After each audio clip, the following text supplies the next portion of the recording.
Supreme court में कई दिनों से राष्ट्रपति रेफरेंस पर सुनवाई जारी थी, जिस पर अब फैसला सुरक्षित रख लिया गया है। यह सुनवाई इस मुद्दे पर थी कि राज्यपाल किसी विधेयक को क्या अनिश्चित काल के लिए रोक सकते हैं या कोर्ट उनके लिए कोई समय सीमा तय कर सकता है। सुनवाई के आखिरी दिन भी कोर्ट में कई अहम दलीलें पेश की गई। तो क्या कुछ हुआ इस मामले पर सुनवाई के आखिरी दिन, जानेंगे इस रिपोर्ट में। सुप्रीम कोर्ट में राज्यपालों के विधेयकों पर कार्रवाई करने की समय सीमा को लेकर चल रही बहस अब पूरी हो गई है और कोर्ट ने इस पर अपना फैसला सुरक्षित रख लिया है।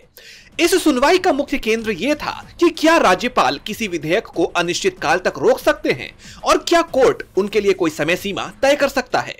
इसी मामले पर 10वें और आखिरी दिन सुनवाई हुई। सुनवाई के दौरान सॉलिसिटर जनरल तुषार मेहता ने सुप्रीम कोर्ट को बताया कि राज्यपाल किसी भी विधेयक को अंतहीन समय तक अपने पास नहीं रख सकते।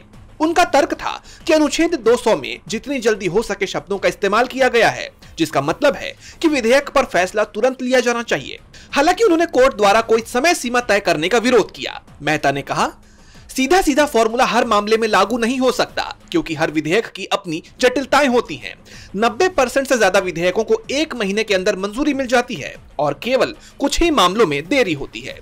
उन्होंने यह भी कहा कि एक संवैधानिक पदाधिकारी यानी सुप्रीम कोर्ट किसी दूसरे संवैधानिक पदाधिकारी यानी राज्यपाल को परामादेश रिट जारी नहीं कर सकता।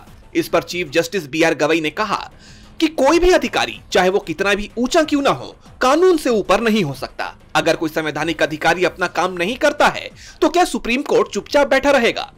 CJI ने सवाल उठाया कि वो शक्तियों के बंटवारे के सिद्धांत में विश्वास रखते हैं, लेकिन अगर एक अधिकारी अपने कर्तव्य में विफल हो जाए तो कोर्ट को कार्रवाई करनी पड़ सकती है।